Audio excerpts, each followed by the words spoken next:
ئەندامێکی ئەنجومەنی نوێنەرانی عێراق لە فراکسیۆنی یەکێتی بە پێویستی دەزانێت وەفدی هەریان بە شێوەی دەوری سەردانی بەغدا بکات بۆ یەکلایکردنەوەی کێشەڵپەسێدراوەکانی نێوان هەولێر و بەغدا.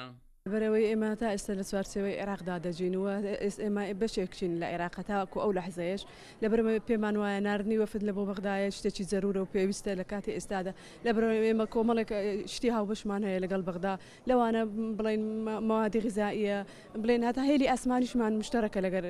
یعنی حرەکەی تەیران و ئەو شتانشمان هەر مشتەرەکە و هاوبەشە لەگەر بەغدایە کۆمەڵێک کێشە هەیە کۆمەڵێک پرس هەیە کۆمەڵێک موادی دەستوریەتە ئێستا بە بێچارە سەرماوەتەوە لەوانە مادەی 140 کە زۆر مادەیەکی گرینگە بۆ جێبەجێکردنی ناوچە دابراوەکان یعنی ئەوانە هەمویان پێویستن کە بێن ئێستا قسەی لەسەر بکرێ و بڵێن وەفدی کوردستان ئەگەر هەموو هەفتەیە شنێتن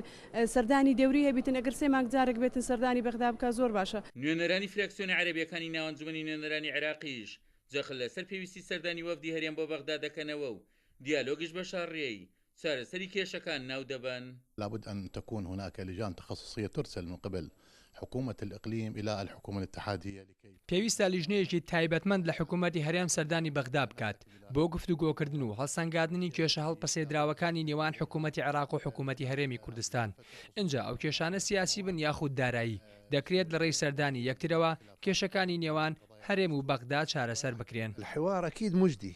ولكن السؤال هل تمتلك دڵنیاییەوە دیالۆگ سوود بەخشە بەڵام تا چەند جددیەت دەبێت لە سەرسەرکردنی کێشەکاندا ئەمە پرسیارێکی گرنگە. ئێمە هیوادارین وەفدی هەرێم سەردانی بەغدا بکات بۆ چارەسەرکردنی ئەو کێشانەی کە لە نێوان هەردوو حکوومەتدا هەیە دەبێت هەموو کێشەکان بەڕێگەی دیالۆگ چارەسەر بکرێن.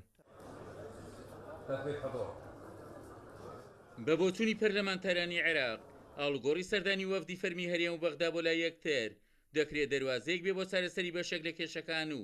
هەوڵدان بۆ کاراکردنی و هەنگاوانەی دەکرێت لە سوارچێوی دەستورکاری بۆ بکرێت. ئەگەر لە ڕابردوودا وەفدەکانی هەریان بۆ پرسی دارایی و پرسینە و سەردانی بەغدایان کردبێت لە ئێستادا سەردانی وەفدانە بۆ پرسی ڕێفراندۆم و یەکلایکردنەوەی چارەنووسی ئەم ناوچانە گرنگ و کاری گەرترە.